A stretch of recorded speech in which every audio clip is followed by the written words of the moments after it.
Bom, boa noite a todos. O tema da minha aula será carcinoma de células renais.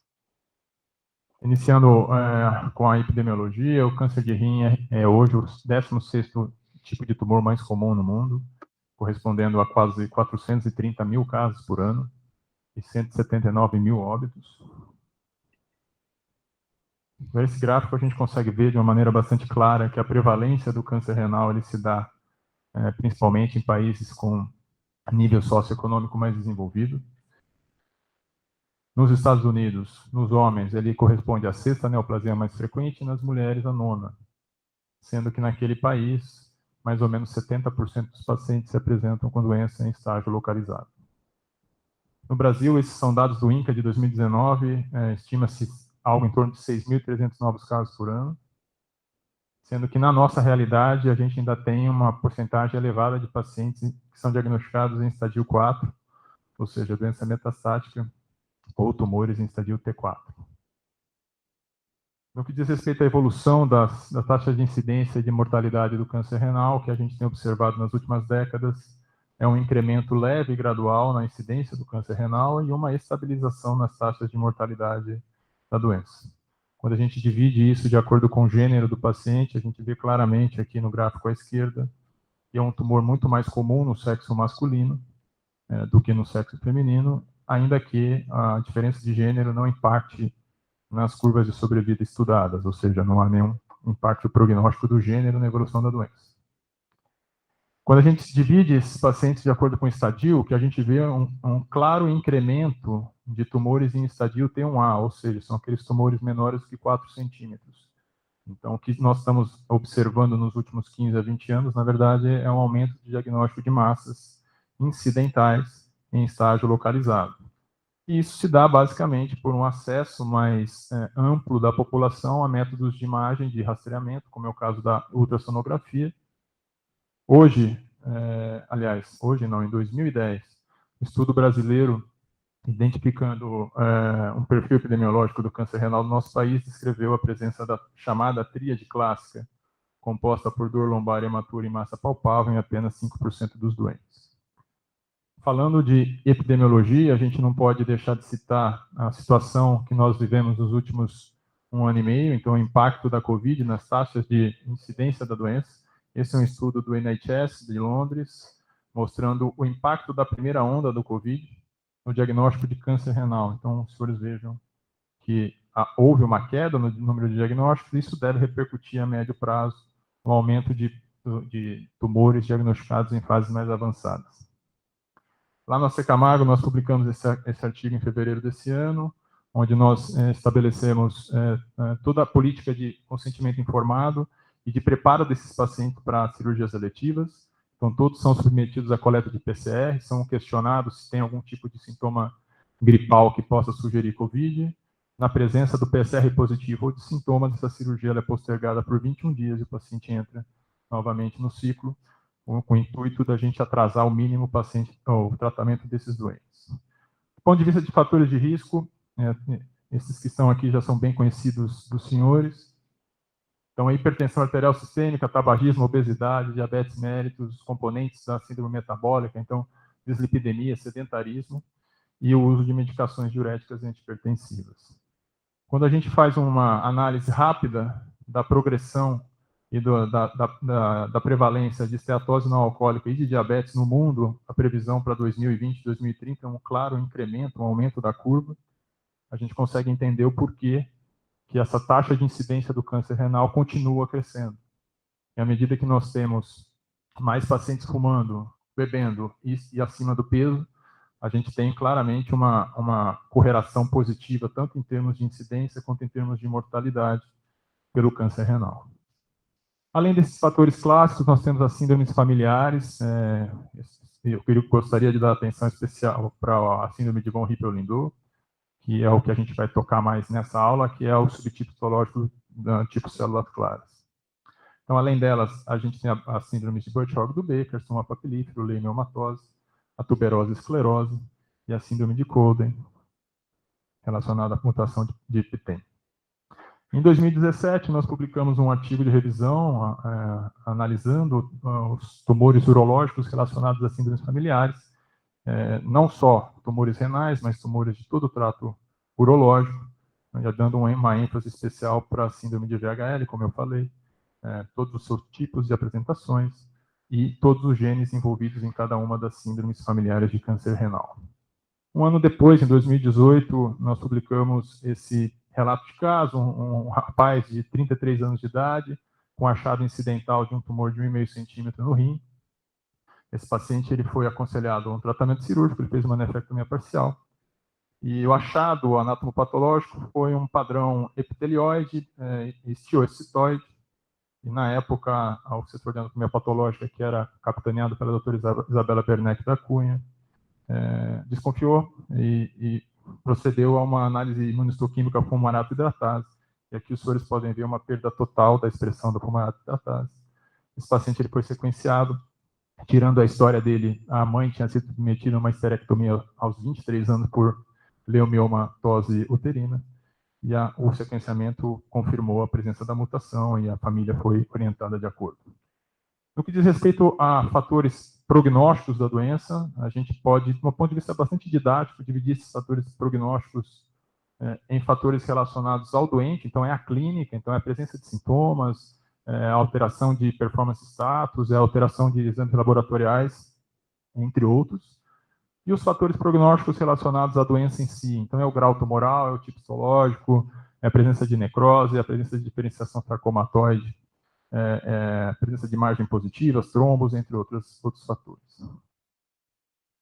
Quando a gente vai identificar o impacto ou a influência da histopatologia no câncer renal, nós destacamos as três primeiras linhas aqui, então células claras, papilífero e cromófago, sendo que cada um deles dispõe de alterações cromossômicas e alterações genéticas distintas.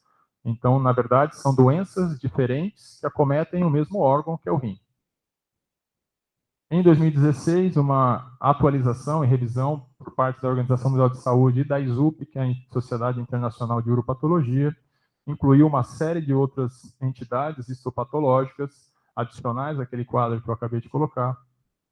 Entre elas, o tumor relacionado à leomiomatose hereditária, tumores císticos e da succinato e desidrogenase.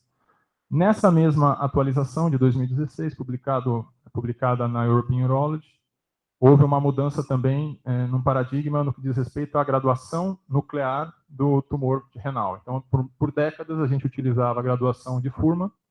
Essa graduação ela foi substituída pela graduação de Zup, na qual, basicamente, o que se identifica são algumas alterações nucleolares, e os tumores são classificados em grau 1, 2, 3 e 4. Tumores de grau 2 são tumores de baixo grau, tumores de grau 3 e 4, incluindo aqui a diferenciação rabidoide e sarcomatoide, são agrupados em tumores de alto grau. No que diz respeito ao estadiamento, não foge da grande maioria das neoplasias que a gente trata, então segue o protocolo e o estadiamento orientado pela ADCC, do Tumor Node Metastasis, em que basicamente tumores T1 e T2 são tumores restritos ao rim e são subdivididos de acordo com critérios de diâmetro tumoral. E os tumores T3 e T4 são aqueles tumores localmente avançados, com presença de invasão de gordura renal, perirenal, do seio renal e a presença de trombos tumorais. O que diz respeito a estadiamento ENM, também nenhuma diferença. Pacientes N1 são aqueles que têm metástases linfonodais e os pacientes M1 aqueles que têm presença de metástases sistêmicas. No final, esses pacientes são agrupados em estadios clínicos 1, 2, 3 e 4. Esse estudo foi, na verdade, o meu primeiro artigo publicado. Ele foi fruto de uma atualização do banco de dados do AC Camargo na época do meu mestrado, então ele foi publicado em 2011. Na época, estava se realizando uma atualização do TNM da 6ª para a 7ª versão, e na 7ª versão se sugeria que os tumores em estadio T3A seriam aqueles que apresentassem a presença de trombo na veia ou presença de tumor que invada a gordura perirenal ou do seio renal. Mas o TNM não fazia distinção se esses três fatores, isoladamente ou concomitantemente, eles seriam encaixados todos no estadio T3A. E isso chamou nossa atenção. A gente selecionou lá no banco de dados da instituição 43 pacientes em estadio PT3A, e o que chamou nossa atenção é que, à medida que a gente observava a presença concomitante, tanto de trombo na veia renal, como de gordura, invasão de gordura renal, esses pacientes eles apresentavam desfechos significativamente piores, então taxas de sobrevida, nível de doença e nível de recorrência piores na presença de um ou mais desses fatores concomitantemente. Mesmo após ajuste numa análise multivariada, a gente sugeriu que a presença concomitante de invasão de gordura e presença de trombo de veia renal seria um achado que conferisse um pior prognóstico e sugeriu mudanças nesse estadio do TNM. Posteriormente, concomitantemente a esse nosso artigo, uma série de outros centros no mundo também versaram sobre essa questão, e todos eles também, da mesma forma que a gente, sugerindo uma mudança no TNM, que nessa última atualização da 7ª para a 8ª ainda não aconteceu, né? Eles mantiveram mais ou menos o mesmo padrão. Então, avaliar fatores prognósticos isoladamente, a gente sabe que não é o melhor caminho. O ideal é você conseguir unir informações, e uma série de centros e autores têm criado nomogramas prognósticos, levando em consideração achados histopatológicos e achados clínicos, no intuito de você subclassificar esses pacientes em grupos de risco e, dessa forma, você tentar individualizar tratamento. Então, aqui é o score da UCLA, publicado em 2004. Esse é o score do Memorial, muito utilizado para pacientes com doença metastática que recebiam imunoterapia sistêmica com interferon e interleucina. E o mais utilizado hoje em dia é o nomograma do IMDC, publicado em 2009 pelo Dr. Daniel Heng, lá de Toronto, que leva em consideração, além da performance status, o tempo para o diagnóstico de doença metastática e alterações laboratoriais. Esses pacientes são estratificados em grupos de risco favorável, intermediário e pobre, e a terapia sistêmica para esses doentes é guiada a partir dessa classificação. No início dos anos 2010, começou-se a se tornar mais popular alguns autores incluírem nesses nomogramas prognósticos não só achados histopatológicos e clínicos, mas também a incorporação de marcadores textuais. Então, você, além de usar a patologia convencional, se utilizar também de possíveis marcadores prognósticos, no intuito de você melhorar a capacidade preditiva desses modelos. E isso vem sendo uma constante na literatura do câncer renal. Então, esse estudo é um estudo agora chinês, de 2021, que faz a combinação. Então, eles classificam o paciente de acordo com o risco, por exemplo, aqui risco baixo, risco alto, e incorporam o perfil de expressão de determinadas moléculas, no caso aqui o polibromo 1, que a gente também vai estar conversando um pouquinho mais para frente. E essa análise combinada de grupo de risco clínico com padrão de expressão de determinadas moléculas leva a uma capacidade preditiva superior aos modelos tradicionais.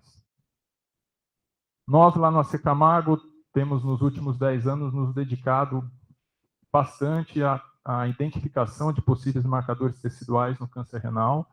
Eu, obviamente, não vou ficar detalhando todos eles, mas eu vou citar alguns estudos que, ao meu ver, são mais relevantes. Então, esse estudo foi um estudo publicado na Nature em 2011. Até então, até 2011, nós tínhamos somente o gene de VHL, de von Hippel-Lindau, como sendo um gene frequentemente mutado no carcinoma de células claras. Esse estudo ele mudou um pouco esse paradigma. Então, através de sequenciamento em 227 pacientes portadores de câncer renal tipo células claras, pela primeira vez se identificou a mutação nesse gene, chamado polibromo 1, em 41% dos doentes. E, curiosamente, nos poucos pacientes em que você não tinha alteração de VHL, então em 14 pacientes, 13 deles você tinha mutação do polibromo. E através de estudos funcionais, com silenciamento de RNA do polibromo 1, se identificou que isso levava ao aumento de formação, confirmando o papel de um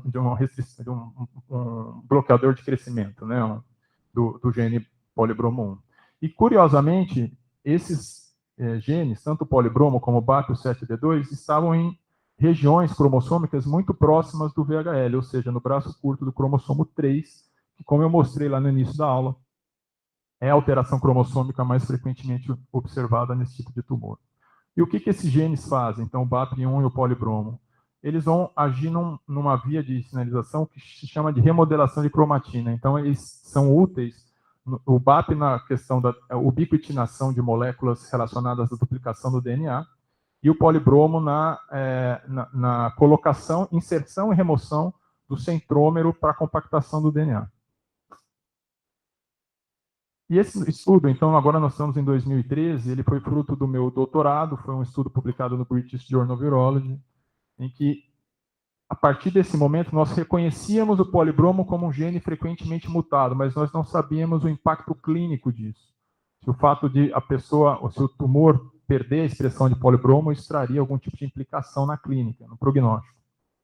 E nós nos propusemos a investigar em pacientes com tecido parafinado, então foram 112 pacientes portadores de câncer renal de células claras que foi analisada a expressão imunistoquímica de polibromo, e 44 pacientes que a gente tinha tecido congelado e para fazer o RT-PCR, o que a gente percebeu foi isso daqui. Então, com a medida que o polibromo perdia sua expressão, as taxas de sobrevida eram piores. Na análise multivariada, porém, a perda de expressão do polibromo não se mostrou um achado prognóstico independente, e isso acabou sendo confirmado posteriormente pelo nosso grupo e por outros. E nessa época começou-se, digamos, os primeiros passos na tentativa de se determinar uma classificação biomolecular. Então, do ponto de vista anatomopatológico, eram todos tumores de células claras, com as suas características peculiares, mas, além disso, a gente passou a utilizar o gene BAP1 e o gene polibromo 1 como possíveis marcadores de uma subclassificação biomolecular. E isso foi citado por alguns outros autores além da gente. Em 2017, então, são 3 anos depois, depois de bastante, digamos, esforço no sentido de identificar o máximo de amostras de tecido de câncer renal na instituição, nós montamos o grupo de urologia e o grupo de anatomia patológica um tissue microarray, um TMA, com 600 pacientes portadores de carcinoma renal tipo células claras. E como a gente já tinha aquele resultado de 2011, nossa ideia foi, bom, vamos então utilizar esse perfil de marcação só em pacientes que têm doença inicial. Então aqui é só paciente T1 e T2. Por quê? Porque aqui a gente queria saber se, por exemplo, você poderia utilizar esse tipo de estratégia para tentar definir que paciente que vai para uma vigilância ativa e qual paciente que precisa ser tratado, né? Então nós fizemos essa análise. Os 2 marcadores se mostraram prognósticos, mas, curiosamente, a gente tinha um subgrupo pequeno de pacientes, tinham só 13% deles, que você tinha perda concomitante dos 2. E esses tumores eles tinham características de alto grau, tumores rabidoides com diferenciação sarcomatoide. Então, mesmo em pacientes com tumores bem iniciais, então estadio 1 e 2, a gente tinha um péssimo prognóstico.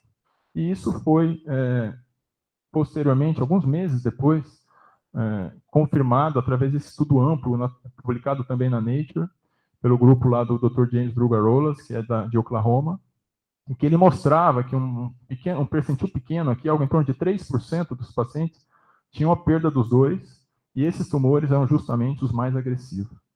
Isso levantou nossa atenção, chamou nossa atenção, até que em 2018 saiu o TCGA. Então, o TCGA ele descreveu todas as alterações cromossômicas, aqui confirmando mais uma vez a prevalência da perda do cromossomo 3, né?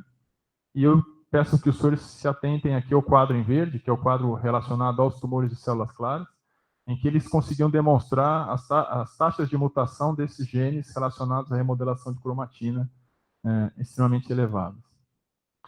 E aí isso nos motivou, aí agora em 2019, a montar um tissue microarray, agora não com o tecido tumoral do tumor primário, mas com o tecido tumoral metastático.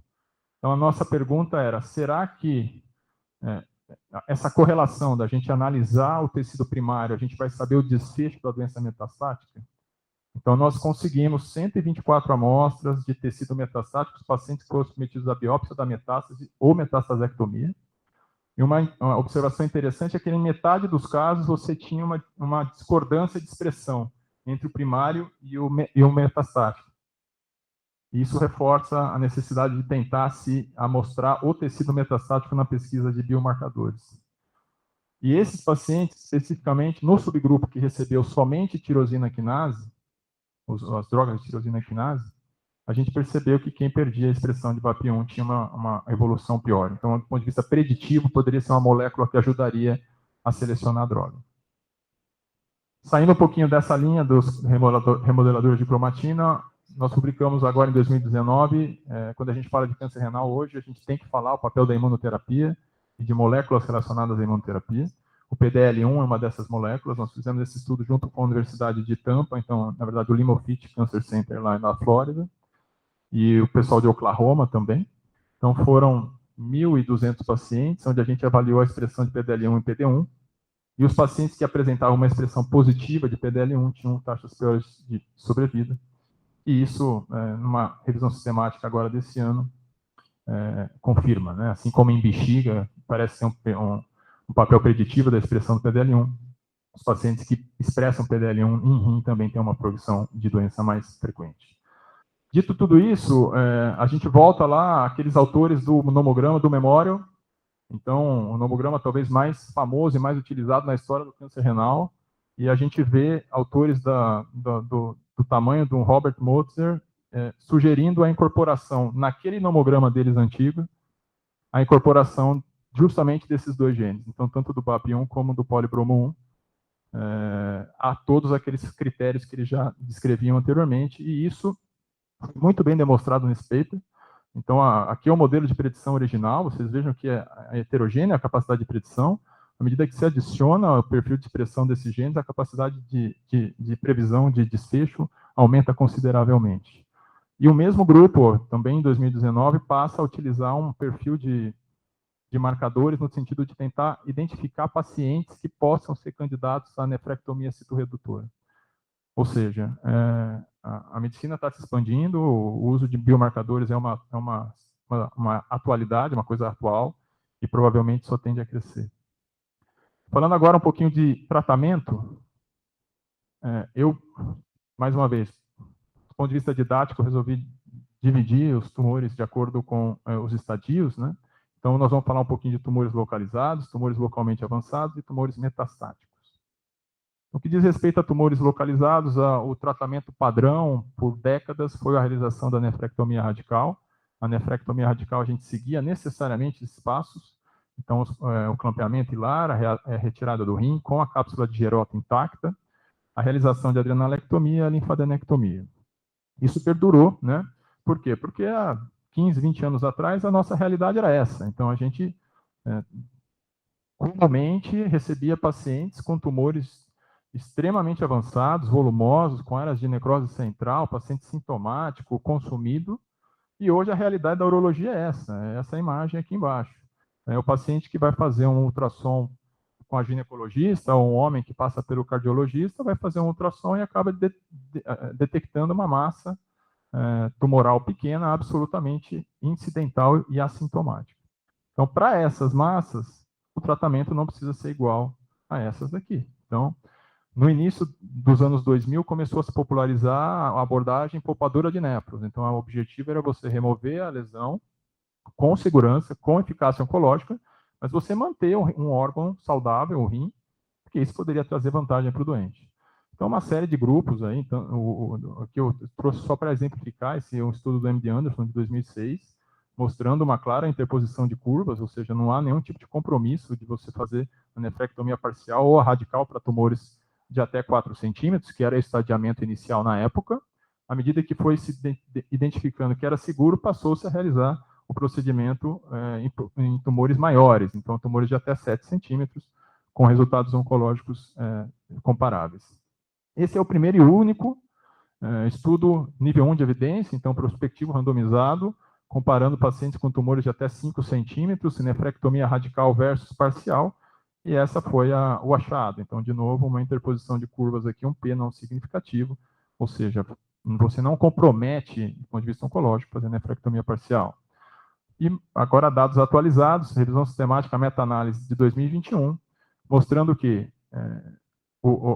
a taxa de complicações é maior na nefrectomia parcial, complicações perioperatórias, As taxas de sobrevida a câncer específicas, você não tem diferença entre uma abordagem e outra, mas o que chama atenção é isso aqui. Então, a sobrevida global e a mortalidade por todas as causas favorece claramente aqui o grupo da nefrectomia parcial.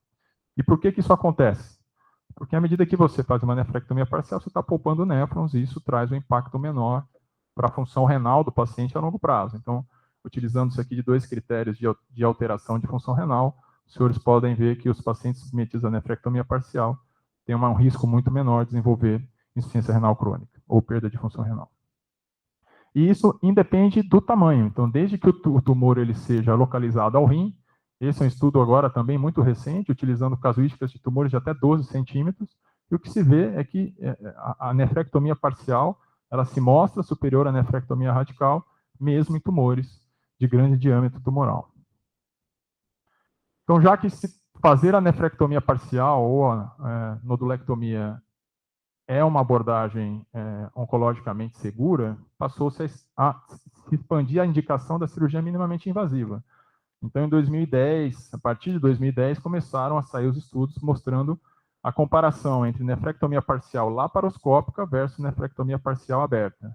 E, de uma forma geral, naqueles centros em que se tinha know-how, se tinha volume, cirurgiões experientes, não haveria nenhum tipo de comprometimento em se oferecer a nefrectomia parcial minimamente invasiva. Hoje nós estamos vivenciando um outro salto tecnológico, então a gente está passando da laparoscopia para a cirurgia robótica, ou robô assistida, e o que a gente tem em literatura em termos de comparação, alguns poucos estudos, é verdade, poucos com qualidade, na verdade.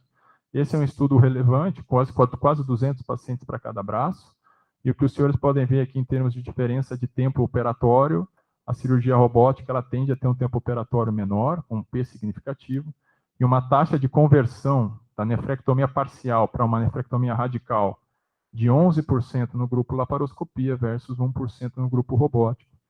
Estudo publicado no European Urology em 2012. E outro achado interessante é justamente o impacto da cirurgia robótica na taxa de filtração glomerular. Como você faz a cirurgia mais rápido, o tempo de clampeamento é menor, o impacto na função renal também é menor. No sentido de tentar identificar que paciente pode ser submetido a nefrectomia parcial ou não, alguns grupos no mundo descrevem nomogramas de complexidade anatômica, no sentido de tentar definir qual cirurgia tem um risco maior de complicação ao se optar por uma ressecção parcial. Sem dúvida, o nomograma mais utilizado hoje é o renal score, que leva em consideração o tamanho do tumor, se o tumor ele é endofítico ou exofítico, a proximidade do sistema coletor, se ele é anterior ou posterior, e a sua localização com relação à linha polar, todos esses critérios que são somados e o paciente é pontuado, né? Para tumores com uma complexidade anatômica um pouco maior, que você já vislumbra uma dificuldade técnica maior, a cirurgia robótica parece fazer sentido nesses casos. Eu trouxe só como exemplificação, esse é um paciente meu, pessoal, é um paciente que chegou até mim com um histórico de uma radiofrequência no rim direito, devido a uma massa renal que havia sido diagnosticada 2 anos antes. Ele tinha uma valvulopatia cardíaca, então ele tinha uma contraindicação de cirurgia. Ele fez a radiofrequência, operou a válvula cardíaca, e depois da cirurgia da válvula, mais ou menos um ano e meio, ele recidivou com essa imagem aqui mesorrenal no terço médio do rim. E a gente optou, vamos ver se vai passar o filme, vai, por um acesso minimamente invasivo, robô assistido. Então aqui a gente está fazendo uma ultrassonografia intraoperatória, aqui a cápsula de Gerota rebatida para cima. Aqui nós fizemos uma incisão na face anterior e medial do rim. Aqui os senhores já começam a ver a lesão nodular. A ideia aqui, como é uma lesão muito próxima do hilo renal, ela vai estar muito próxima de vasos de grande calibre, então a gente opta por movimentos um pouco mais rombos, no sentido de evitar lesar alguma tributária que possa inviabilizar uma nefrectomia parcial. Esse foi o aspecto depois da ressecção, a gente optou por tirar aquele flap de cortical que tinha ficado aqui, e aí a sutura, como os senhores devem saber bem, a gente opta, como praticamente o mundo inteiro, fazer uma sutura em 2 planos, o primeiro plano com caprofil, né? Sutura contínua, ancorada com hemolock. Nesse caso específico, a gente utilizou um agente hemostático, nós não estamos mais utilizando hoje em dia, a gente acha que não não traz grandes benefícios para o doente, então foi uma abordagem que foi feita há mais ou menos uns 3 anos. Na época, a gente utilizava para esses tumores mais centrais. Então, aqui a gente está ancorando o segundo hemolock no ponto de caprofil. E aí, nesse momento, a gente já opta por retirar o clamp da artéria e da veia renal, no sentido de diminuir o tempo de clampeamento, e também para avaliar se tem algum sangramento da parte mais próxima da medular do rim. A gente identificou que não estava sangrando nada, fizemos o segundo plano com pontos de Vicryl. Então, em nefrectomia parcial, né, em cirurgia renal, especificamente nefrectomia parcial, a gente busca essa trifecta, que é o quê? O tempo de isquemia é menor do que 25 minutos, ou o menor possível, margem cirúrgica negativa e ausência de complicações pós-operatórias. A nefrectomia robótica hoje ela oferece uma maior amplitude de indicações, em especial para tumores que apresentem uma complexidade anatômica maior, em que se espera um tempo de clampeamento maior, uma dificuldade técnica também maiores. Nem todos os tumores renais localizados precisam ser tratados, né? Essa definição é importante. Então, o que é uma pequena massa renal, ou uma small renal mass? É um tumor pequeno, menor que 4 centímetros, incidental e assintomático.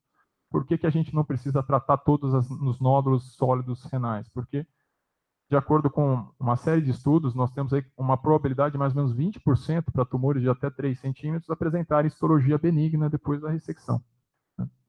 Então, a gente tem 1 em 5 pacientes com tumores de até 3 centímetros que não precisariam ter sido operados.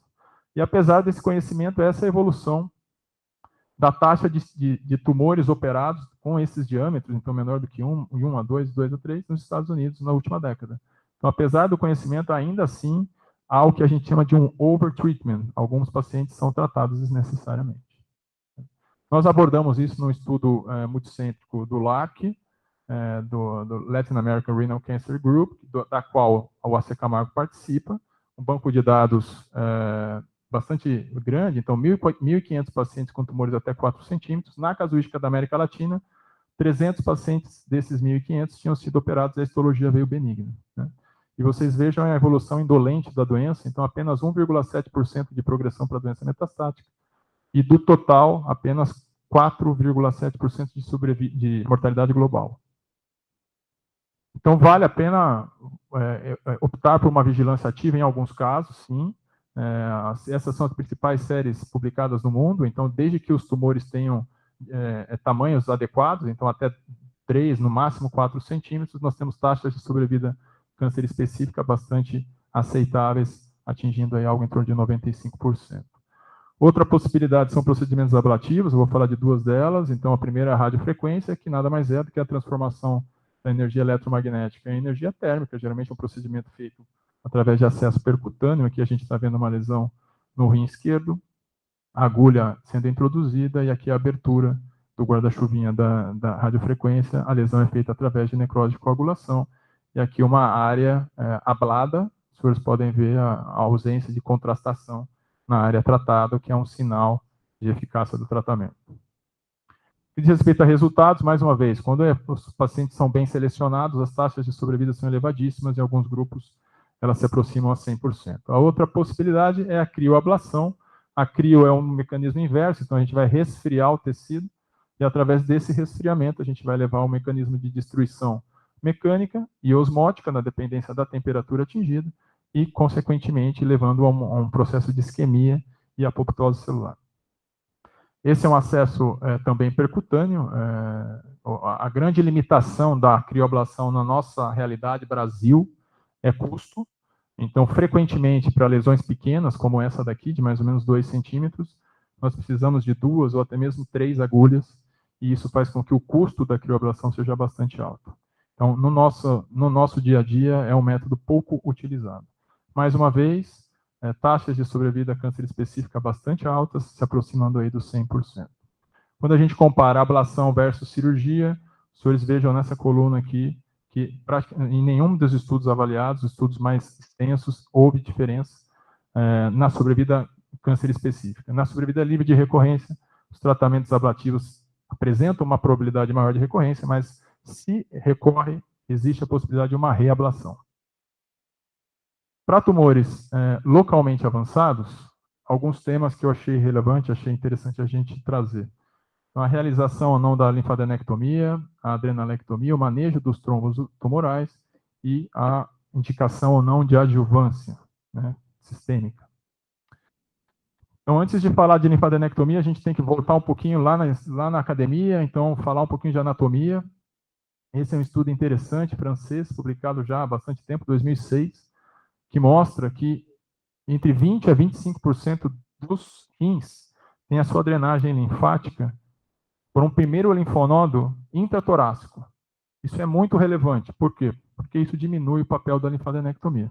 Se você tem 1/4 ou 1/5 dos doentes que a primeira metástase linfonodal vai ser intratorácica, é de se esperar que o impacto da linfadenectomia locorregional não seja tão bom. E é isso que a gente vai observar. Esse é um estudo do MD Anderson, 2014, também um estudo anatômico com 8 pacientes. Os senhores podem ver que nesse paciente aqui, número 2, esse laranja, os 2 primeiros linfonodos, um foi na região interaortocaval, o tumor era do lado direito. Um primeiro linfonodo na região interaortocaval, o outro ali na região retrocural, ou seja, não tem nenhum linfonodo hilar. Então, isso ajuda a explicar o que a gente tem de concepção de linfadenectomia. Esse é o único estudo também, nível de evidência 1, então prospectivo randomizado, EORTC, pessoal do grupo europeu, mais ou menos 400 pacientes para cada braço, 70% deles em estadio T1 e T2, sem evidência de doença linfonodal, clínica ou radiológica, e esse foi o achado do estudo.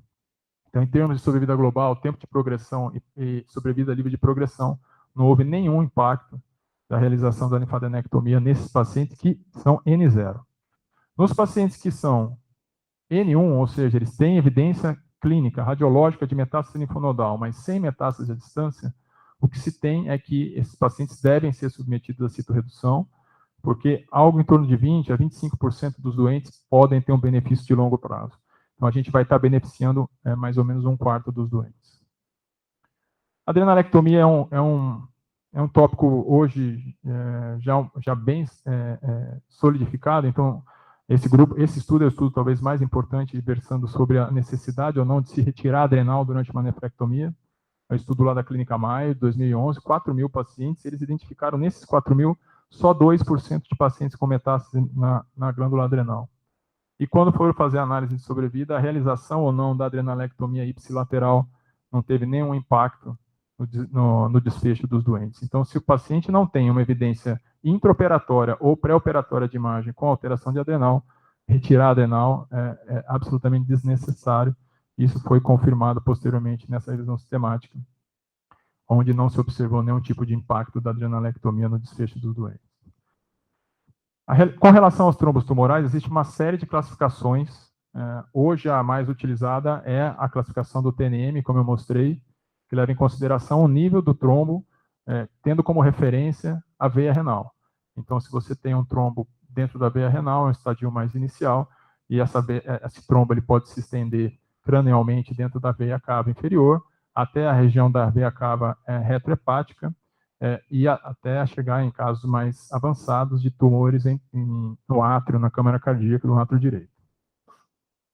De uma forma geral, esses pacientes eles devem ser submetidos a tratamento cirúrgico através de cirurgia aberta, convencional, é o tratamento padrão, mas algumas situações em que você tem uma equipe bastante experiente com know-how em videolaparoscopia ou cirurgia robótica, isso pode ser realizado. Esse é um caso nosso também lá do AC Camargo. É um paciente com trombo no rim do lado direito, o tumor no rim do lado direito, um trombo na veia cava. Aqui a gente fez um acesso e um clampeamento da artéria renal na sua região ainda interaortocaval e a abertura da veia cava, a remoção do trombo e sutura primária, com bons resultados. Com relação à adjuvância, a gente tem uma série de estudos utilizando drogas de alvo molecular, então tirosinas quinase. Entre elas, o único estudo que mostrou um benefício em sobrevida livre de doença foi o estudo S-TRACK, utilizando o sunitinib como molécula. Não houve em nenhum desses estudos benefício em sobrevida global. O que se observou é uma elevada toxicidade associada a todas essas drogas. Uma meta-análise também recente colocando todos esses estudos que eu coloquei no slide anterior, analisando todos esses pacientes, chegou à mesma conclusão. Então, assim, não existe uma relação de risco-benefício que justifique a indicação de adjuvância de drogas de terapia-alvo em pacientes com câncer de rim avançado. Agora, a questão de um mês atrás, saiu esse estudo bastante relevante para a gente, que é, pela primeira vez, um estudo nível 1 de evidência utilizando a imunoterapia moderna no cenário de adjuvância. Então, esses pacientes receberam pembrolizumab, e nesse estudo, sim, foi um estudo francamente positivo. O endpoint primário foi sobrevida livre de doença, mas vocês vejam que também na sobrevida global, que é um endpoint secundário, já nessa análise inicial, já houve ganho de sobrevida para quem fez uso do pembro. Isso independente se o paciente ele era um paciente M0, ou seja, ele foi submetido a uma nefrectomia radical e tinha uma doença localmente avançada, ou se ele era portador de doença metastática, foi submetido a metastasectomia e não tinha mais evidência de doença. Então, nesses dois cenários, houve benefício da utilização da imunoterapia, e isso pode mudar um pouco a nossa prática a médio prazo, a curto e médio prazo, no que diz respeito à adjuvância. Esse tema e uma série de outros temas foram discutidos num painel de especialistas, que foi organizado por mim, pelo Dr. Stene e pelo Dr. Andrei Soares, que é oncologista clínico do Hospital Albert Einstein. Nós conseguimos reunir 26 experts, sendo 15 oncologistas clínicos e 11 urologistas do Brasil. Alguns deles, inclusive, Dr. Rodolfo, professor Rodolfo, que está nos assistindo, era membro, o Dr. Wagner, que é candidato, também participou, no intuito da gente tentar unificar e homogeneizar condutas dentro do território nacional. Então, nós montamos 134 questões, submetimos essa questão para todos esses profissionais. No caso de uma concordância em 75% dos temas, isso era considerado um consenso e ele entrava no painel de recomendações de especialistas. Caso esses 75% dos colegas não concordassem, havia uma discussão sobre aquele tema e uma nova votação. E aí essa porcentagem, o que era a maioria, era considerada a recomendação. Então, nós tivemos 75% das nossas recomendações baseadas em nível A de evidência, 22% B, 2,5% em nível D. Então, foi o primeiro painel de especialistas versando sobre câncer renal dentro do território nacional, e foi motivo de bastante orgulho para a gente. Finalmente, falando um pouquinho dos tumores metastáticos, 3 temas que eu gostaria de abordar. Então, a respeito da terapia sistêmica, acho que para nós, cirurgiões, a questão da nefrectomia citorredutora e a realização ou não de metastasectomia. No que diz respeito à terapia sistêmica do câncer renal metastático, o que a gente observou nos últimos 20 anos foi uma franca evolução e mudança. Então, nós começamos lá atrás com as interleucina em altas doses, interferon, que é o que a gente chama de imunoterapia antiga, com taxas de resposta muito restritas, taxas de respostas completas girando em torno de 1 a 2% somente. Aí passamos os últimos 10 a 15 anos utilizando drogas de terapia-alvo, então drogas que visam a via de sinalização da neoangiogênese, e mais recentemente, nos últimos 5 anos, a incorporação da imunoterapia sistêmica moderna, com os inibidores de PD-1, PDL1 e CTLA4. Como eu mostrei lá no início da aula, nós utilizamos a classificação do IMDC para tentar identificar qual é o risco do doente, então utilizamos essas características clínicas e laboratoriais. De acordo com o perfil do doente, nós vamos utilizar uma combinação de droga diferente para cada caso. Hoje em dia, no ponto de vista do IMDC favorável, a combinação nivo com cabozantinib e pembro com axitinib são as mais utilizadas, e nos riscos intermediários e pobres, a combinação nivo e ipilimumab é a combinação mais utilizada. No que diz respeito à nefrectomia citorredutora, é um tema muito sensível. Esse estudo, que é o Carmena Trial, quando foi publicado em 2018, ele trouxe muita repercussão, porque os autores, um grupo francês, recomendavam a não realização da nefrectomia citorredutora como uma conduta generalizada. Então, todos os pacientes portadores de câncer de rim metastático não deveriam ser submetidos à nefrectomia citorredutora. Isso foi muito criticado, porque você se perdeu a capacidade de individualização de tratamento. Então, se tinha algumas situações, como pacientes com doença metastática de baixo volume, mas ter sido um tumor primário bastante volumoso, ou com sintomas do tumor primário, que se beneficiavam claramente da nefrectomia citorredutora. Esse estudo de agora acabou de sair também agora no European Urology, faz questão de 45 dias, em que os autores eles dão um passo atrás. Né? Então, depois da repercussão do estudo deles, o que eles passam a recomendar? E identificaram, através de análise de subgrupo, o estudo não tem poder estatístico para responder essas perguntas de análise de subgrupo, mas eles conseguem mostrar que naqueles pacientes que têm um fator de risco do IMDC, ou seja, eles têm risco, eles são pacientes de grupo de risco favorável, você fazer a nefrectomia, você vai levar uma sobrevida maior nos doentes. Então, 31 versus 25. Apesar de não ser um P significativo, os próprios autores passam a recomendar que, na evidência de apenas um critério do IMDC ou um único foco metastático, a nefrectomia citorredutora deve ser, pelo menos, aventada, essa possibilidade discutida com o paciente num ambiente de medicina individualizada. Lembrando que o Carmena é um estudo utilizando drogas de terapia alvo, né? Não é imunoterapia, que hoje é a primeira linha de tratamento desses tumores. Na imunoterapia, na nossa fase aqui de imunoterapia, o que nós temos? Então, nós simplesmente não temos estudos fase 3, nós não temos estudos prospectivos randomizados ainda amadurecidos o suficiente para serem publicados. Então, o que nós temos são séries de casos, geralmente de um centro só, retrospectivas, analisando o papel da nefrectomia nesses pacientes. Na nossa prática diária, o que a gente tem observado é que, diferentemente da terapia-alvo, a imunoterapia ela traz um efeito no tumor primário maior do que a terapia-alvo. Então, isso provavelmente, a longo prazo, vai diminuir a importância e a relevância da nefrectomia citorredutora na era da imunoterapia sistêmica. Mas esse estudo, por exemplo, agora também de 2021, mostra que, ao realizar-se a nefrectomia citorredutora, os pacientes têm uma taxa de sobrevida melhor. Então, nós não temos ainda evidência boa o suficiente para dar qualquer tipo de recomendação. Nós estamos no aguardo de uma série de estudos que devem sair nos próximos meses ou nos próximos anos.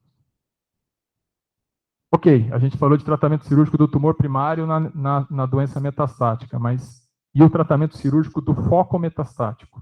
Ou seja, o paciente tem um tumor no rim e tem ali uma metástase pulmonar.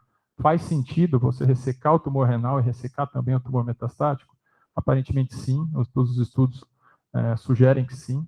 Então, a ressecção completa da metástase ou dos focos metastáticos é o principal fator prognóstico nesse grupo de doentes. Então, se o paciente consegue ter toda a doença metastática ressecada, a evolução dele é significativamente melhor, isso independente do foco metastático ou apenas pacientes portadores de metástases pulmonares.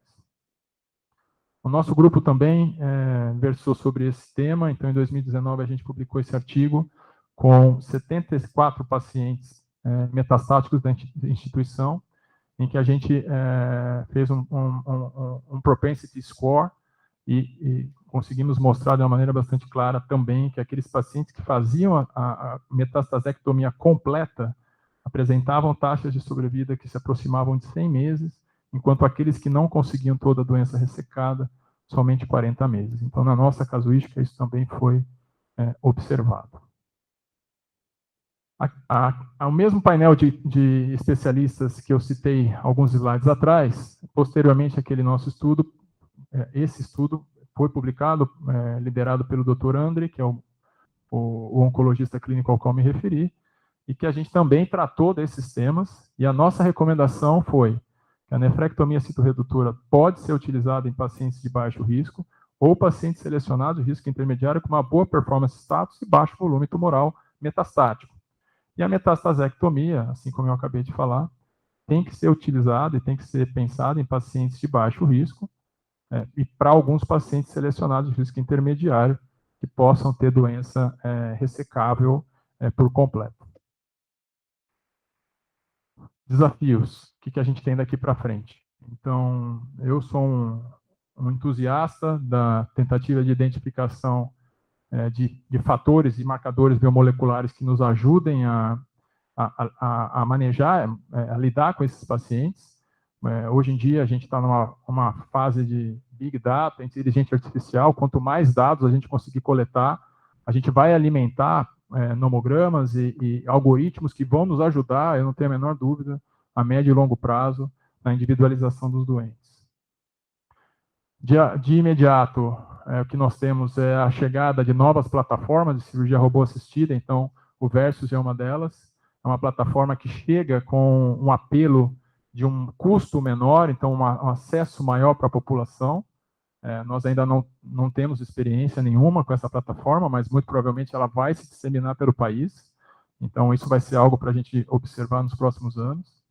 Sem dúvida, esse estudo agora do Pembro, que acabou de sair, vai mudar, vai ser um game changer, aí, vai mudar a nossa maneira de lidar com pacientes submetidos a tumores em estadio mais avançado, então estadios T3, T4, ou com metástase linfonodal.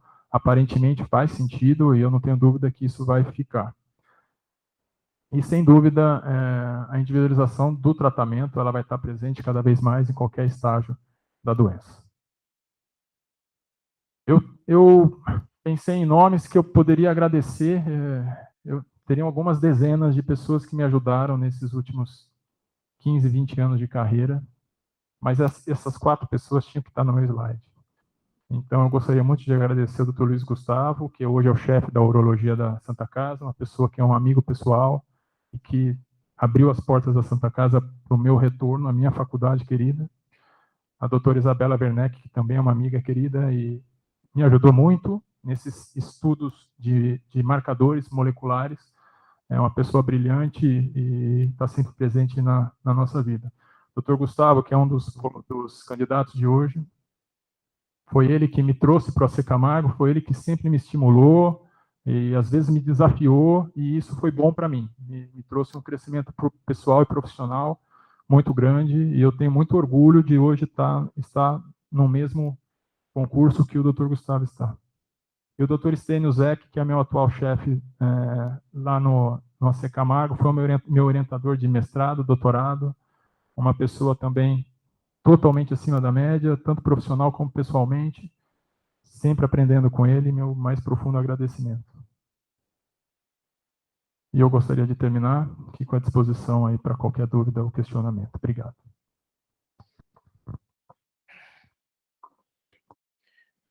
Travolta. Obrigado. Nós vamos encerrar essa parte do concurso.